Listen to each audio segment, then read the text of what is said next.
जी बिस्मिल्लाहिर्रहमानिर्रहीम अस्सलाम वालेकुम वरहमतुल्लाहि वबरकातुहू। रिसेंटली मैंने एक रील बनाया था जिसमें मैंने बताया था कि जो बंदा हर रोज़ कुछ नया सीखने की कोशिश करता है, किताबों का मुतालिया करता है और नया देखता है, नया सुनता है, वो सोशल नेटवर्क को बेहतर बनाने की कोशिश करता है, जुस्तजू करता है, वो कभी भी मायूस, नाकाम, परेशान और दिल शिकस्ता नहीं हो सकता जो ये चीज़ें करता है।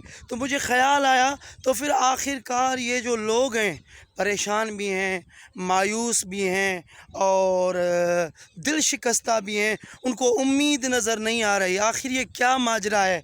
तो मैंने इब्ने सीना के हवाले से एक जगह पर पढ़ा था, जो मुस्लिम वर्ल्ड के बड़े साइंटिस्ट थे, उन्होंने एक एक्सपेरिमेंट किया, वो मैं आपके साथ शेयर करूंगा, आपको बात समझ में आ जाएगी। तो ये लोग परेशान और जो इनके साथ मामलात हो रहे हैं, मायूसी वाले, नाउमीदी वाले लोग सोचते हैं, इस तरह क्यों सोचते हैं।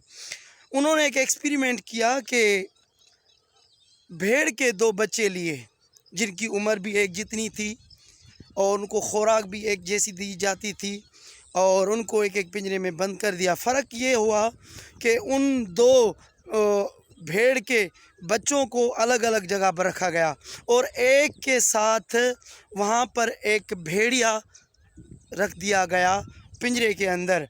तो दोनों को खुराक भी वही मिल रही थी, पानी भी वही मिल रहा था, हर चीज़ वही मिल रही थी। लेकिन फ़र्क क्या हुआ? फ़र्क ये हुआ कि चंद माह बाद जिस उस भेड़ के बच्चे के साथ वो भेड़िया रखा गया, खौफ के मारे वो भेड़ का बच्चा चंद महीनों में मर गया। इस एक्सपेरिमेंट करने के बाद इब्ने सीना इस नतीजे पर पहुँचे कि देखें कि जो बंदा एंजाइटी का शिकार होता है, डिप्रेशन का शिकार होता है, वो क्यों होता है?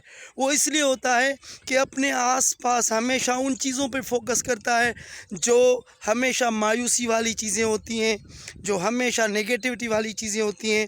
आप और हम खुद का जायज़ा लें कि सोशल मीडिया के जो अलग अलग प्लेटफॉर्म्स हैं, वहाँ पर हम क्या देखते हैं, कौन सी चीज़ें देखते हैं। अगर हम नेगेटिविटी देखते हैं, न्यूज़ देखते हैं और बहुत सारी चीज़ें ऐसी जो माशरे के अंदर नुकसान पहुंचा रही होती हैं, वो चीज़ें देख रहे होते हैं, तो शायद हमारे अंदर वो खौफ जन्म लेता है, उसकी वजह से एंजाइटी पैदा होती है, उसकी वजह से हमारा दिल शिकस्ता होने लग जाता है, कोई उम्मीद नज़र नहीं आती और हम मायूस हो जाते हैं। तो खुदारा अगर अपने आप को आप बचाना चाहते हैं, अपने आप को रिलैक्स रखना चाहती हैं, तो इस सोशल मीडिया पर जो नेगेटिव चीज़ें उनको देखना बंद कर दें और ख़ुद को ऐसी मुसीबत में मुब्तला ना करें जो आपको भी समझ में नहीं आ रही हो कि ये मेरे साथ हो क्या रहा है। तो इससे बचने का बेहतरीन तरीका ये है कि कुछ काम करें, अपने आप को बिज़ी रखें, कुछ अच्छा देखें, अच्छा सुनें, अच्छा करें, किताबों का मुतालिया करें और ये जो नेगेटिविटी वाली चीज़ें हैं इनसे दूर रहें। शुक्रिया।